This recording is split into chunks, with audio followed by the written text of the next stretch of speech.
कहते हैं भगवान को प्रसन्न करने के लिए भव्य आयोजन, सोने चांदी के आभूषण या महंगे पकवान नहीं, बल्कि सच्चे दिल का प्रेम चाहिए।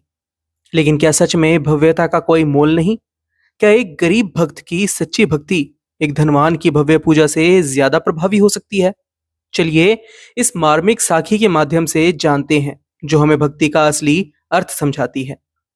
एक बार की बात है, एक छोटे से गांव में गीता नाम की एक गरीब महिला रहती थी। गीता की आर्थिक स्थिति भले ही दयनीय थी, पर उसका मन सदैव ईश्वर की भक्ति से परिपूर्ण था।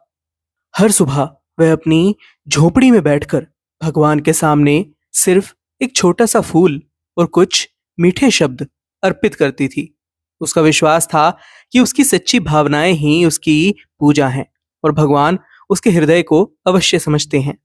कुछ समय बाद गांव में एक बहुत बड़ा धार्मिक अनुष्ठान हुआ, जिसका आयोजन गांव के सबसे अमीर व्यक्ति ने किया था।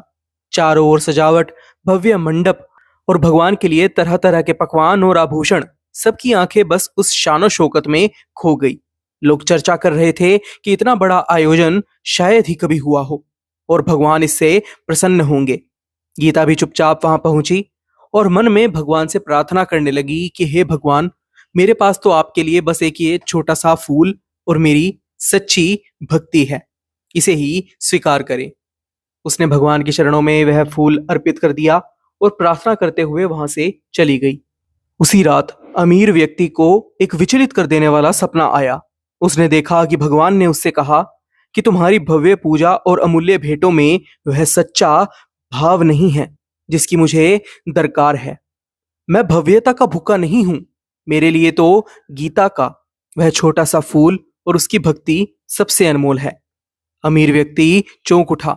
उसकी आंखों में पश्चाताप के आंसू थे, क्योंकि वह अंदर ही अंदर वह भव्य आयोजन करवाने के लिए अहंकार करने लग गया था। उसे लगने लगा था कि वही ईश्वर का सबसे बड़ा भक्त है। लेकिन इस सपने के बाद उसे समझ आ गया कि भगवान सच्चे प्रेम के भूखे हैं, ना कि बाहरी आडंबरों के।